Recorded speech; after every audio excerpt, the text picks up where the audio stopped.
Hoy te voy a mostrar cómo convertir 10 euros en 3.000 euros. Descarga la app, regístrate y recibe al instante un bono de 350 euros. En el juego eliges 10 euros y presionas empezar. Es muy fácil. Solo tienes que tocar el botón y el pollito empieza a caminar. Con cada paso ganas dinero. Cuanto más avanza, mayor es tu premio. Desde el primer intento puedes alcanzar fácilmente 3.000 euros. Después solo tienes que retirar todo a cualquier tarjeta.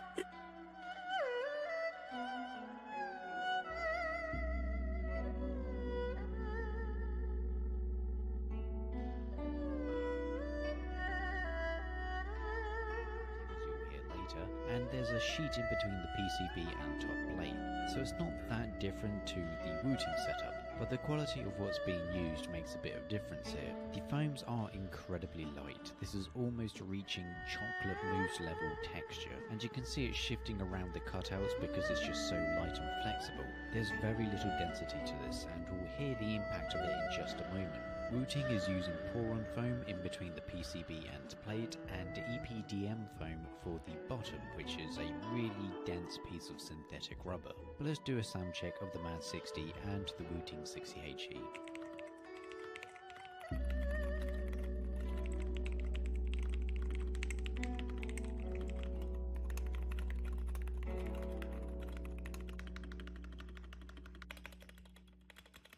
On the MAD 60 you can really hear the slapping of plastic.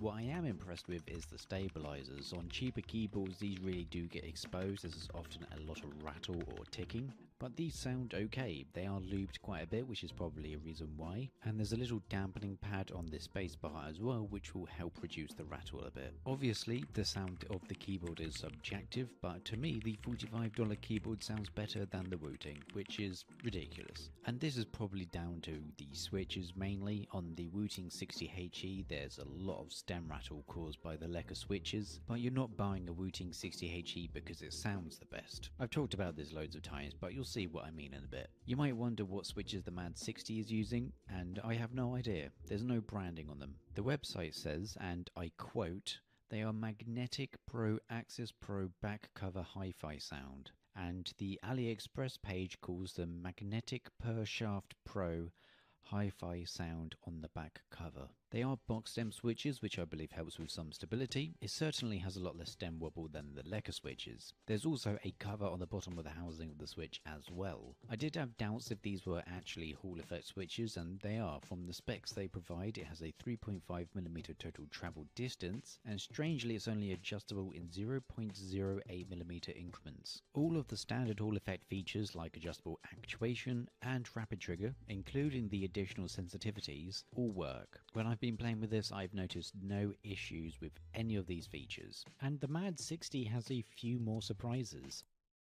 Before we get to that, the build quality of this product for the price that you're paying is just insane.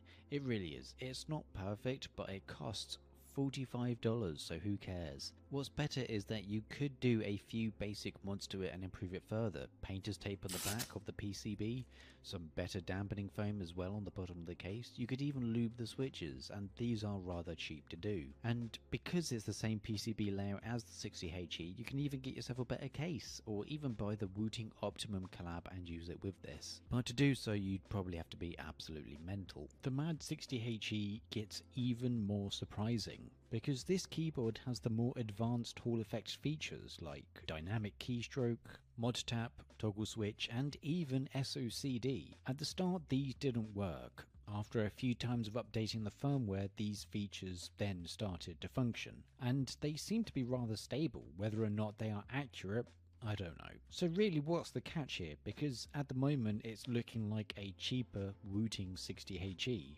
Well, there's several issues that may arise from buying this keyboard. One is the warranty, or after sales support. From checking on the Madlines website, there's a 30-day returns policy. That's it.